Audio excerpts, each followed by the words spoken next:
Hi friends, welcome to B S officers. Friends, ಇವತ್ತು ನಾವು ಯಾದಗಿರಿಯಲ್ಲಿರು ಅಂತ ಅಗಸ್ತ್ಯ ಫೌಂಡೇಶನ್ಗೆ ಬಂದಿದ್ದೀವಿ. ಇಲ್ಲಿ ಆದರ್ಶ ವಿದ್ಯಾಲಯ.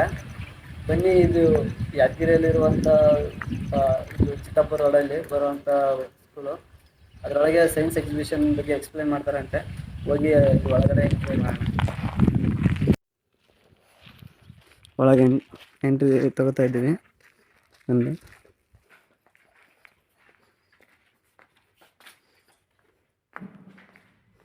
ನೋಡಿ, ಇದೊಂದು ಸ್ಕೂಲ್.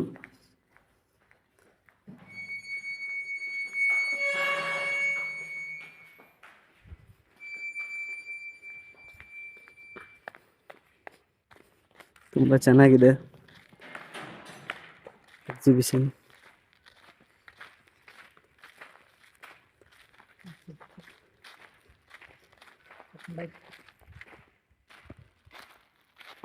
ಕೋರ್ ವಿಜ್ಞಾನ ಚಟುವಟಿಕೆ ಕೇಂದ್ರ ಇದೆಯಲ್ಲ, ಈ ಒಂದು ಸಂಸ್ಥೆ ಕಡೆಯಿಂದ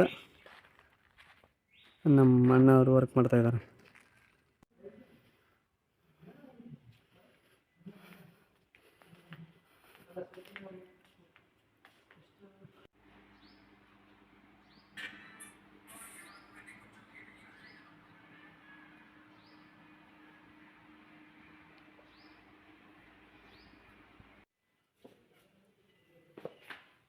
ಹಾಯ್ ಫ್ರೆಂಡ್ಸ್, ನಾವು ಇಲ್ಲಿ ಯಾದಗಿರಿಯಲ್ಲಿರುವಂಥ ಅಗಸ್ತ್ಯ ಫೌಂಡೇಶನ್ ನಮ್ಮ ಬ್ರದರ್ ಇಲ್ಲೇ ವರ್ಕ್ ಮಾಡ್ತಾರೆ.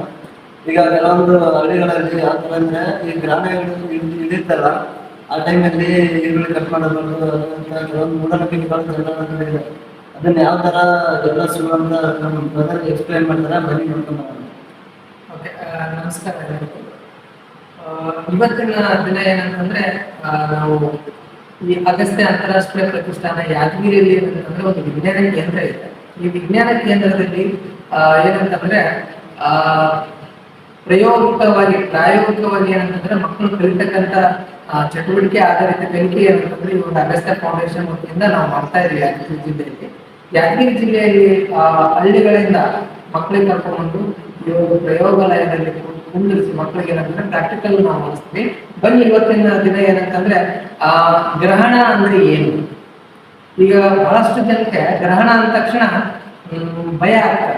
ಗ್ರಹಣ ಅಂದ್ರೆ ಬಹಳಷ್ಟು ಮೂಢನಂಬಿಕೆಗಳು ಏನಂತಂದ್ರೆ ನಮ್ಮ ಯಾದಗಿರಿ ಜಿಲ್ಲೆಯಲ್ಲಿ ಏನಂತಂದ್ರೆ ಆಚರಣೆ ಮಾಡ್ತಾರೆ. ಯಾವ ರೀತಿ ಗ್ರಹಣ ಆಗುತ್ತೆ ಅನ್ನೋದ್ರ ಬಗ್ಗೆ ಸ್ವಲ್ಪ ನಾವು ನೋಡೋಣ. ಅದಕ್ಕಿಂತ ಮುಂಚೆ ಇಲ್ಲಿ ನಾವು ಈ ಒಂದು ಮಾದರಿಯನ್ನು ನೋಡ್ತಾ ಇದ್ದೀವಿ. ಇದೇನಂತಂದ್ರೆ ಎಕ್ಲಿಪ್ಸ್ ಅಂತ ಹೇಳ್ತೀವಿ. ಗ್ರಹಣಗಳು ಯಾವ ರೀತಿ ಆಗ್ತದೆ, ಸೂರ್ಯ ಗ್ರಹಣ ಮತ್ತು ಚಂದ್ರಗ್ರಹಣ ಅಂತ ಹೇಳಿ ಎರಡು ರೀತಿಯಲ್ಲಿ ಆಗ್ತದೆ. ಸೊ ಗ್ರಹಣ ಆಗ್ತಕ್ಕಂಥದ್ದು ಏನಂತಂದ್ರೆ ಇದೊಂದು ಸ್ವಾಭಾವಿಕ ಪ್ರಕ್ರಿಯೆ. ಇದೇ ಗ್ರಹಣ ಆಗುತ್ತಲ್ಲ, ಇದೊಂದು ಸ್ವಾಭಾವಿಕ ಪ್ರಕ್ರಿಯೆ. ಇದು ವೈಜ್ಞಾನಿಕವಾಗಿ ಯಾವ ರೀತಿ ಆಗ್ತದೆ ಅನ್ನೋದ್ರ ಬಗ್ಗೆ ಸ್ವಲ್ಪ ನಾವು ನೋಡೋಣ. ಇಲ್ಲಿ ನೀವು ನೋಡ್ತಾ ಇದ್ದೀವಿ, ಇದು ಸೂರ್ಯ, ಇಲ್ಲಿ ಭೂಮಿ ಇದೆ, ಆಮೇಲೆ ಇದು ಚಂದ್ರ. ನಿಮ್ಗೆಲ್ಲ ಗೊತ್ತಿರೋ ಹಾಗೆ ನಮ್ಮ ಸೌರಮಂಡಲದಲ್ಲಿ ಏನಂತಂದ್ರೆ 8 ಗ್ರಹಗಳು, ಮಧ್ಯದಲ್ಲಿ ಸೂರ್ಯ ಇದ್ದಾನೆ. ಸೊ ಮಧ್ಯದಲ್ಲಿ ಸೂರ್ಯ ಇದ್ದು 8 ಗ್ರಹಗಳು ಏನ್ ಮಾಡ್ತಾವ, ಸೂರ್ಯನ ಸುತ್ತ ಏನ್ ಮಾಡ್ತಾವ್ರಿ, ಸುತ್ತ ಈಗ ಕಾಣಿಸ್ತಾ ಇದೆನಾ. ಸೊ ಈ ತರ ಇದು ಮಧ್ಯದಲ್ಲಿ ಸೂರ್ಯ ಇದ್ದು ಸೂರ್ಯನ ಸುತ್ತ ಎಲ್ಲಾ ಗ್ರಹಗಳು ಸುತ್ತ ಹಾಕುವಾಗ ಈ ನೆರಳಿನ ಆಟ ಅಂತ ಹೇಳ್ತೀರಿ.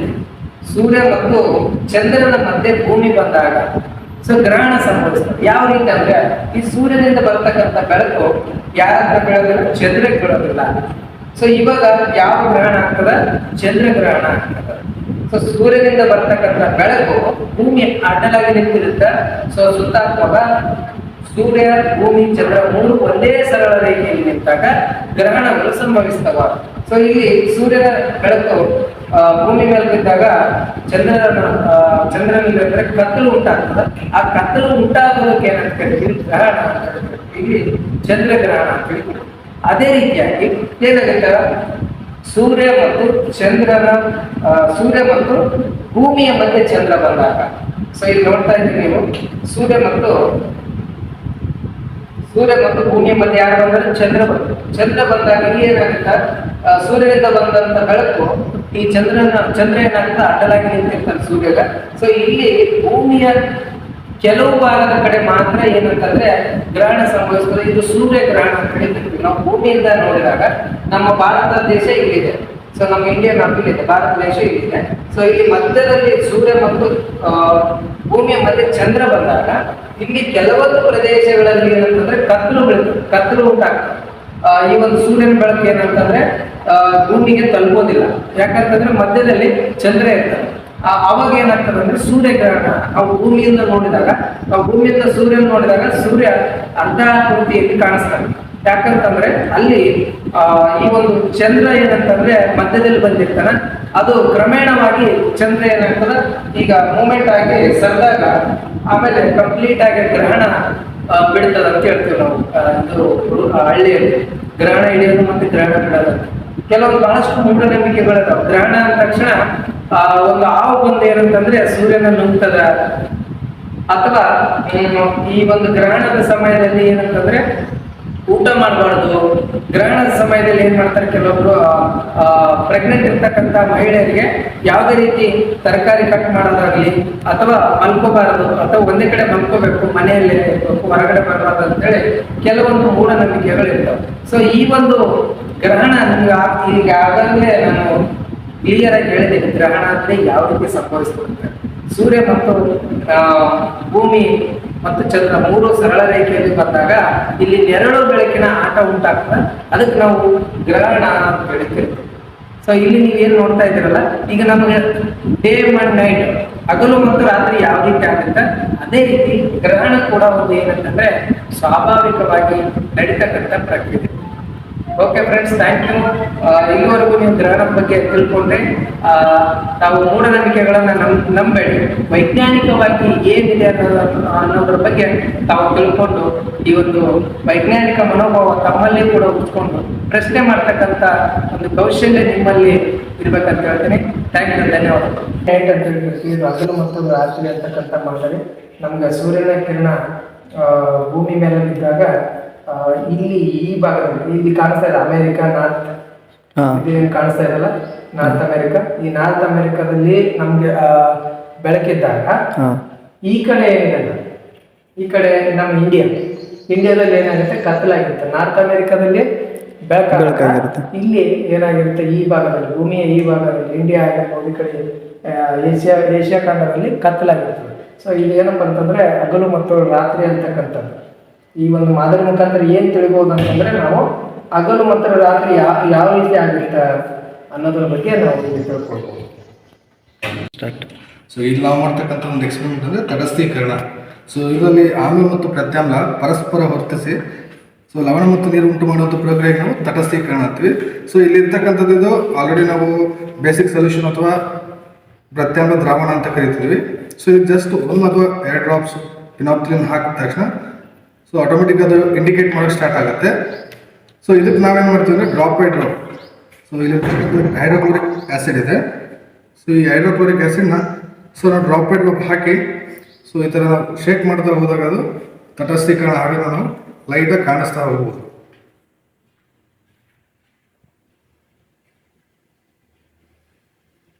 ನ್ಯೂಟ್ರಲ್ ಆಯ್ತು ಸರ್.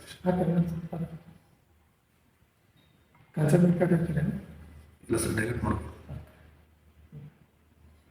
ಸಹಜಸ್ಥಿತಿಗೆ ಬಂತಿಗೆ. ಹಾಂ ಸರ್. ಸೊ ಮೊದಲು ಯಾವ್ದಿತ್ತು, ಬಟ್ ಈಗ ಇದರ ಸೊಲ್ಯೂಷನ್ ನಾವು ಮೊದಲಿದ್ದು ಬೇಸಿಕ್ ಸೊಲ್ಯೂಷನ್ ಅಂತ ಕರಿತೀವಿ, ಬಟ್ ಈಗ ಇದು ನ್ಯೂಟ್ರಲ್ ಆಗಿರುತ್ತೆ.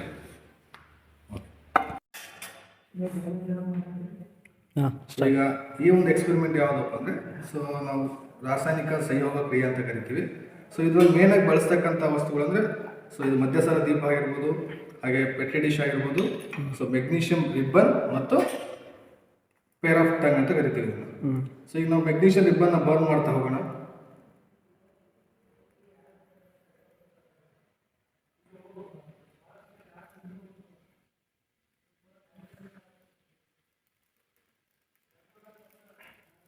ಸೊ ಇಲ್ಲಿ ನೋಡ್ಬೋದು. ಸೊ ಮೆಗ್ನೀಷಿಯಂ ರಿಬ್ಬನ್ ಈಗ ಪ್ರಕಾಶಮಾನವಾಗಿ ಉರಿತಾ ಇದೆ.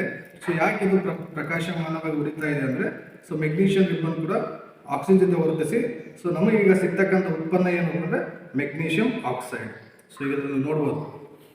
ಸೊ ಮೆಗ್ನೀಷಿಯಂ ಆಕ್ಸೈಡ್ ಆಗಿ ಉತ್ಪನ್ನವನ್ನು ನಾವು ಉಂಟಾಗುತ್ತೆ ಪ್ರಕ್ರಿಯೆಯಲ್ಲಿ.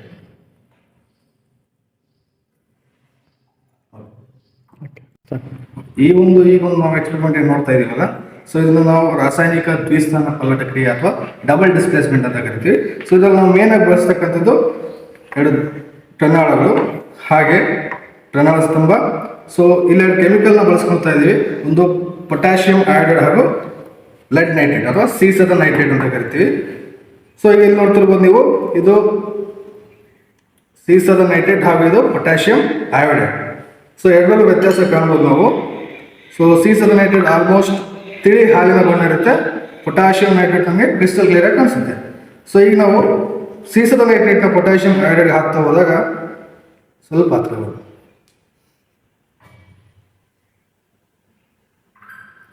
ಸೊ ಇಲ್ಲಿ ನೋಡ್ಬೋದು ನೀವು, ಸೊ ನಮಗೊಂದು ಪ್ರಕ್ಷೇಪ ಉಂಟಾಗುತ್ತೆ.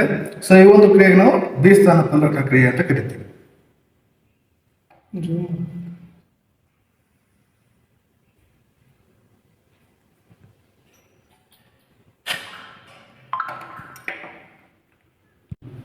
ಇದು ನಮ್ಮ ಮಾನವನ ದೇಹದಲ್ಲಿ ಜೀರ್ಣಕ್ರಿಯೆ ಯಾವ ರೀತಿ ಆಗುತ್ತೆ ಅಂತೇಳಿ ಒಂದು ಮಾದರಿಯ ಮೂಲಕ ತಿಳ್ಕೊಬೋದು. ನಮ್ಮ ಜೀರ್ಣಕ್ರಿಯೆ ಪ್ರಾರಂಭವಾಗೋದು ಬಾಯಿಯ ಮೂಲಕ ಸ್ಟಾರ್ಟ್ ಆಗುತ್ತೆ. ಆ ಬಾಯಿಯಲ್ಲಿ ಪ್ರಮುಖವಾದ ಅಂಗಗಳು ಅಂತಂದ್ರೆ ನಾಲಿಗೆ ಮತ್ತು ಹಲ್ಲುಗಳು. ಆ ಹಲ್ಲುಗಳು ಏನು ಮಾಡ್ತವೆ ಅಂದ್ರೆ ಆಹಾರವನ್ನು ಅಗಿಯಲಿಕ್ಕೆ ಮತ್ತು ಸಣ್ಣದಾಗಿ ಜಗಿಯಲಿಕ್ಕೆ ಸಹಾಯಕಾರಿಯಾಗಿರ್ತವೆ. ಅದರೊಳಗೆ ನಾಲಿಗೆ ಏನು ಮಾಡ್ತೈತೆ, ಆ ಆಹಾರದಲ್ಲಿರುವಂಥ ರಸಾಂಕುರಗಳು ಇರ್ತವೆ ನಾಲಿಗೆಯಲ್ಲಿ. ಆ ರಸಾಂಕುರಗಳು ಆ ರಸಾಂಕುರಗಳು ಆಹಾರದಲ್ಲಿ ಬರ್ತಾಗ ಅದು ಆಹಾರವು ಜೀರ್ಣಕ್ರಿಯೆ ಪ್ರಾರಂಭವಾಗ್ತೈತಿ. ಆ ಜೀರ್ಣಕ್ರಿಯೆ ಆದಂಥ ಆಹಾರವು ಆ ಗಂಟಲಿಗೆ ಬರೋಕ್ಕಿಂತ ಮುಂಚಿತವಾಗಿ ಈ ಗಂಟಲಿನ ಮೇಲ್ಭಾಗದಲ್ಲಿ ಎಪಿಗ್ಲೈಟಿಸ್ ಅಂತ ಇರ್ತದೆ. ಈ ಎಪಿಗ್ಲೈಟಿಸ್ ಏನು ಮಾಡ್ತೈತಿ, ಅನ್ನನಾಳ ಮತ್ತು ಶ್ವಾಸನಾಳವನ್ನು 2 ನಾಳಗಳಿರ್ತವೆ. ಈ ಎಪಿಗ್ಲೈಟಿಸ್ ಅನ್ನನಾಳ ಮತ್ತು ಶ್ವಾಸನಾಳದ ಮೇಲ್ಗಡೆ ಇರ್ತೈತಿ.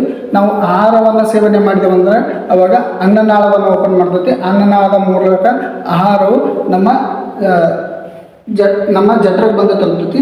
ಈ ಜಠರ ಏನೈತಿಲ್ಲ, ಈ ಜಠರದಲ್ಲಿ ಹೈಡ್ರೋಕ್ಲೋರಿಕ್ ಆಮ್ಲ ಇರ್ತೈತಿ. ಈ ಹೈಡ್ರೋಕ್ಲೋರಿಕ್ ಆಮ್ಲ ಪ್ರಬಲ ಆಮ್ಲ ಆಗಿರೋದ್ರಿಂದ ನಮ್ಮ ಜಠರ ಸುಡ್ಲಾರ್ದಂಗೆ ಕಾಪಾಡುವಂಥ ಕಾರ್ಯ ಅಮೈಲೇಸ್ ಕಿಣ್ವ ಮಾಡ್ತೈತಿ.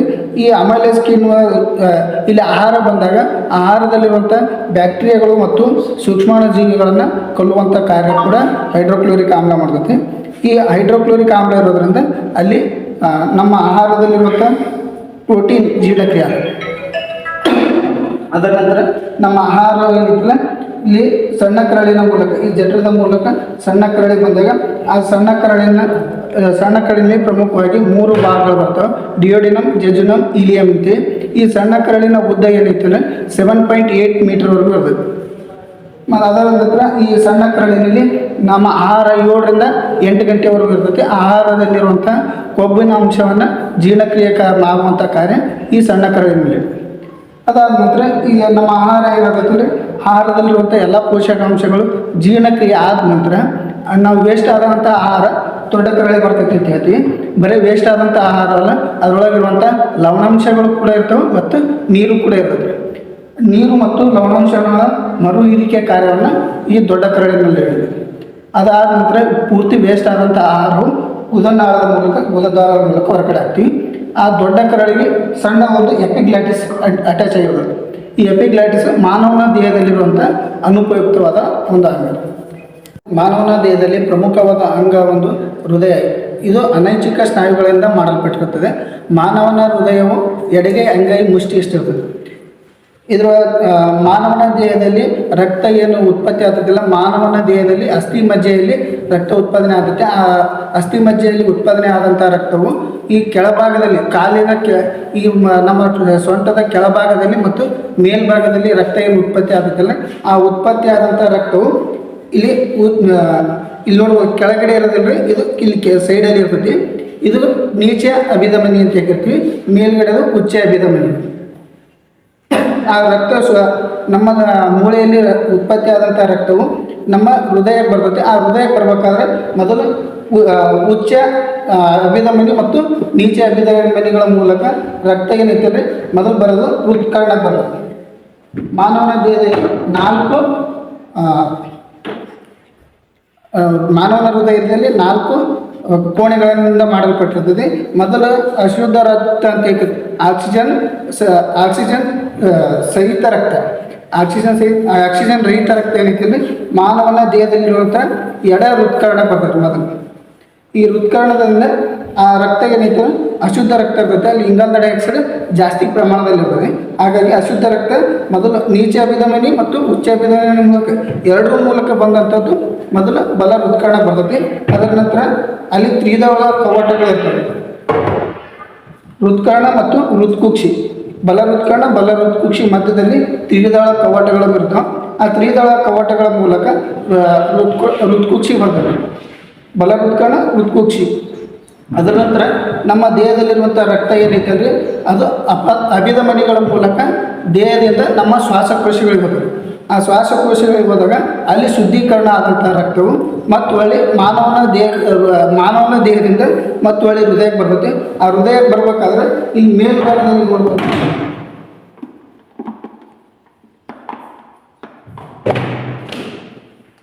ಈ ಕಡೆ ಭಾಗದಲ್ಲಿ ಶುದ್ಧ ರಕ್ತ ಏನೈತೆ ಮಾನವನ ಶ್ವಾಸಕೋಶದಲ್ಲಿ ಶುದ್ಧ ಆದಂಥ ರಕ್ತವು ಮಹಾಪಧಮನಿಗಳ ಮೂಲಕ ಮತ್ತೆ ಹೃದಯಕ್ಕೆ ಒಳ್ಳೆ ಬರ್ತದೆ. ಒಳ್ಳೆ ಬರಬೇಕಾದ್ರೆ ಎಡ ಹೃತ್ಕರ್ಣ ಬರ್ತದೆ. ಮೊದಲ ಎಡ ಹೃತ್ಕರ್ಣದಿಂದ ದ್ವಿದಳ ಕವಾಟಗಳಿರ್ತವೆ. ಬಲಭಾಗದಲ್ಲಿ ತ್ರಿದಳ ಕವಾಟಗಳು, ಎಡಭಾಗದಲ್ಲಿ ದ್ವಿದಳ ಕವಾಟಗಳು.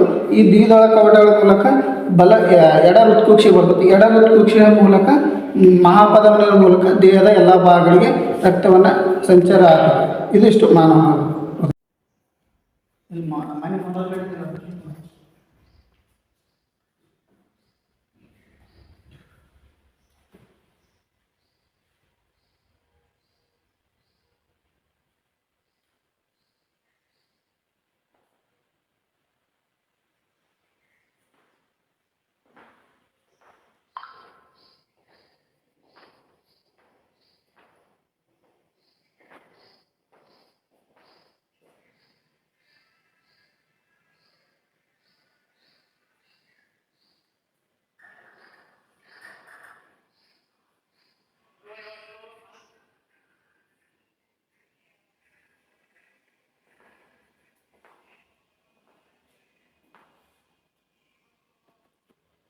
ಒಂದು ಪ್ರಯೋಗಾಲಯದಲ್ಲಿ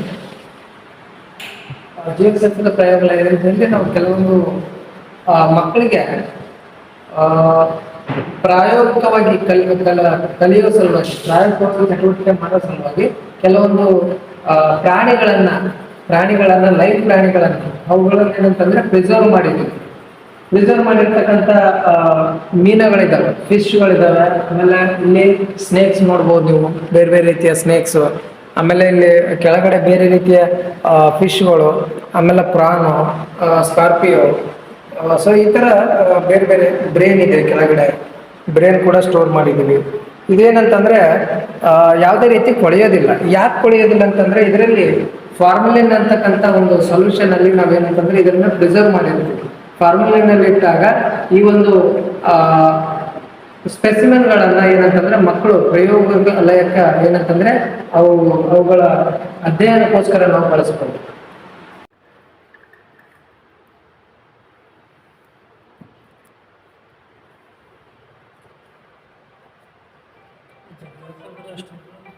ಇದು 2 ಎಪಿಸೋಡ್ ಒಂದಕ್ಕೆ ಹಾಕಕ್ಕಾಗಲ್ಲ ಇದನ್ನ ನೋಡಿ. ಎಲ್ಲ ರಿಯಲ್ ಆಗಿರುವಂಥ ಪ್ರಾಣಿಗಳು, ಯಾವುದೇ ಥರ ಕೊಳೆದೇನೆ ಲ್ಯಾಬಲ್ಲಿ ಇರುವುದು. ಇದು ಮಾನವನ ಲಿವರ್ ಅಂತಂದರೆ, ಪ್ರಾನ್ ಅಂತೆ, ಸ್ಕಾರ್ಪಿಯೋ ಅಂದರೆ ಚೇಳು, ಇದು ಸ್ಪ್ಯಾರೋ. ಮೀನುಗಳು ನೋಡಿ, ಮೀನುಗಳಲ್ಲಿ ಯಾವ್ಯಾವ ತರಹ ವಿಧಗಳಿದ್ದಾವೆ ಅನ್ನೋ ಲೈವ್ ಆಗಿ ಇಟ್ಟಿದ್ದಾರೆ ಡೆಮೋ ನೋಡಿ. ಸ್ನೇಕ್, ಸೀ ಸ್ನೇಕ್ ಅಂತ ತುಂಬ ಚೆನ್ನಾಗಿ ಎಕ್ಸ್ಪ್ಲೇನ್ ಮಾಡೋಕ್ಕೆ ಇಟ್ಟಿದ್ದಾರೆ ಸ್ನೇಕ್.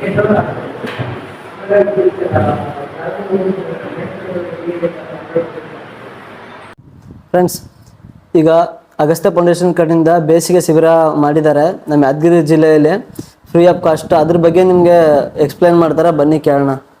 ಓಕೆ, ನಮಸ್ಕಾರ ಎಲ್ಲ ಪ್ರಿಯ ವಿದ್ಯಾರ್ಥಿಗಳಿಗೆ ಹಾಗೂ ಪೋಷಕರಿಗೆ. ಅಗಸ್ತ್ಯ ಅಂತಾರಾಷ್ಟ್ರೀಯ ಪ್ರತಿಷ್ಠಾನದ ವತಿಯಿಂದ ವಿಜ್ಞಾನ ವಿಹಾರ ಅಂತೇಳಿ ನಾವು ಉಚಿತವಾಗಿ ಬೇಸಿಗೆ ಶಿಬಿರವನ್ನು ನಾವು ಆಯೋಜನೆ ಮಾಡಿದ್ದೇವೆ. ಈ ಒಂದು ವಿಜ್ಞಾನ ಕೇಂದ್ರದಲ್ಲಿ ಆದರ್ಶ ವಿದ್ಯಾಲಯ ಯಾದಗಿರಿಯ ಮೇಲ್ಭಾಗದಲ್ಲಿ ಮೇಲ್ಗಡೆ 2 ಫ್ಲೋರ್ದು ಏನಂತಂದರೆ ನಮ್ಮ ವಿಜ್ಞಾನ ಕೇಂದ್ರ ಇದೆ. ಈ ವಿಜ್ಞಾನ ಕೇಂದ್ರ ಏನಂತಂದರೆ ಕೋರ್ ವಿಜ್ಞಾನ ಚಟುವಟಿಕೆ ಕೇಂದ್ರ ಯಾದಗಿರಿಯಲ್ಲಿ ಇದ್ದು, ಇಲ್ಲಿ ಏನಂತಂದರೆ ವಿಜ್ಞಾನ ವಿಹಾರ ಅಂತಕ್ಕಂಥ ಒಂದು ಉಚಿತ ಬೇಸಿಗೆ ಶಿಬಿರವನ್ನು ನಾವು ಮಕ್ಕಳಿಗೆ ಹಮ್ಮಿಕೊಂಡಿದ್ದೇವೆ. ಇದರಲ್ಲಿ ಏನೆಲ್ಲ ಇರ್ತಾವ, ವಿಶೇಷತೆ ಏನು, ಈ ಒಂದು ಬೇಸಿಗೆ ಶಿಬಿರದ ವಿಶೇಷತೆ ಏನಂತ ಒಂದೊಂದಾಗಿ ನಾವು ನೋಡೋಣ. ಮೊದಲನೇದಾಗಿ ಏನಂತಂದರೆ ಇದು ಒಂದು ವಿಜ್ಞಾನ ವಿಹಾರ ಅಂತಕ್ಕಂಥ ಟೈಟಲ್ಗೆ ನಾವು ಏನು ಕೊಟ್ಟಿದ್ದೀವಿ ಅಂತಂದರೆ ಮರುಬಳಕೆ ಕಲೆ ಮತ್ತು ಪರಿಸರ ಬಗ್ಗೆ ಏನಂತಂದರೆ ಈ ಒಂದು ಬೇಸಿಗೆ ಶಿಬಿರದಲ್ಲಿ ಮಕ್ಕಳಿಗೆ ಇರ್ತದೆ. ಸೊ ಈ ಬೇಸಿಗೆ ಶಿಬಿರದ ವಿಶೇಷತೆ ಏನಂತೇಳಿ ಒಂದೊಂದಾಗಿ ನಾವು ನಿಮಗೆ ಹೇಳ್ತೇವೆ. ವಿಜ್ಞಾನ ಮತ್ತು ಗಣಿತ ವಿಷಯಗಳ ಪಠ್ಯಾಧಾರಿತ ಚಟುವಟಿಕೆಗಳನ್ನು ನಾವು ಏನಂತಂದರೆ ಈ ಒಂದು ಬೇಸಿಗೆ ಶಿಬಿರದಲ್ಲಿ ಮಾಡಿಸ್ತೇವೆ. ಈ ಒಂದು ಬೇಸಿಗೆ ಶಿಬಿರದಲ್ಲಿ ಏನಂತಂದರೆ ವಿಜ್ಞಾನ ಮತ್ತು ಗಣಿತ ಪಠ್ಯ ಆಧಾರಿತ ಚಟುವಟಿಕೆಗಳು ಈ ಒಂದು ಬೇಸಿಗೆ ಶಿಬಿರದಲ್ಲಿ ಇರ್ತದೆ.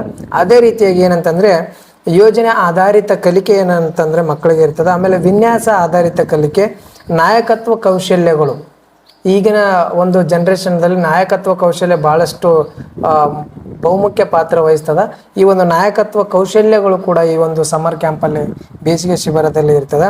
ಅದೇ ರೀತಿ ಓರಿಗಾಮಿ ಚಟುವಟಿಕೆಗಳು ಅಂತೇಳಿ ಪೇಪರ್ ಕ್ರಾಫ್ಟ್ ಅಂತೇಳಿ ಕರಿತೀವಿ. ಪೇಪರ್ ಕ್ರಾಫ್ಟ್ ಮತ್ತು ಓರಿಗಾಮಿ ಚಟುವಟಿಕೆಗಳು ಕೂಡ ಈ ಒಂದು ಬೇಸಿಗೆ ಶಿಬಿರದಲ್ಲಿ ಇರ್ತದೆ. ಆಮೇಲೆ ಕಡಿಮೆ ವೆಚ್ಚದಲ್ಲಿ ಮಾದರಿಗಳನ್ನು ತಯಾರಿಸೋದು.